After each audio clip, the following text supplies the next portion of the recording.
Good morning, ladies and gentlemen. Imagine waking up one morning and finding the world around you so silent.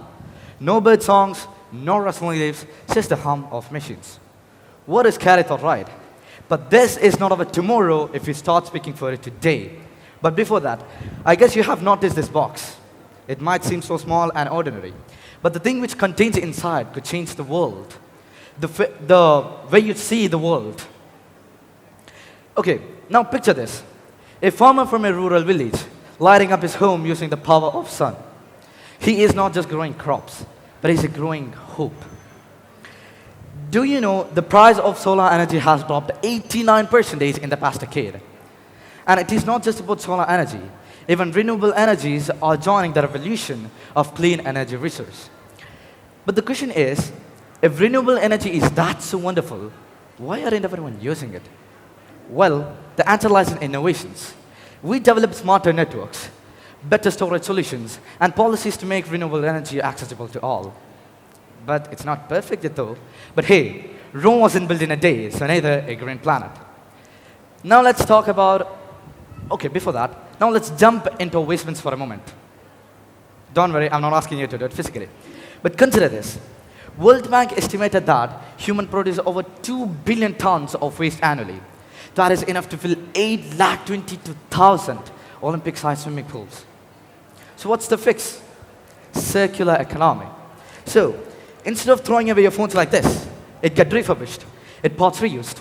Oh my God, my phone. It's fine. It's a dummy phone, don't worry. So, and companies like Patagonia are already leading the way. It's like giving waste a second chance in life. And if you think this sounds like science fiction, let me remind you, yesterday's fiction is today's reality. But can a circular economy really just work on a global scale? Yes, and we have proof. Sweden recycles 99% of its waste, and they even import trash from other countries to make sure their recycling plants are running. It's surprising, right? Now let's talk about our concrete jungles. By the time 2050, 68% of our human population will live in urban areas. But can our cities really handle this? Well, enter smart cities. So,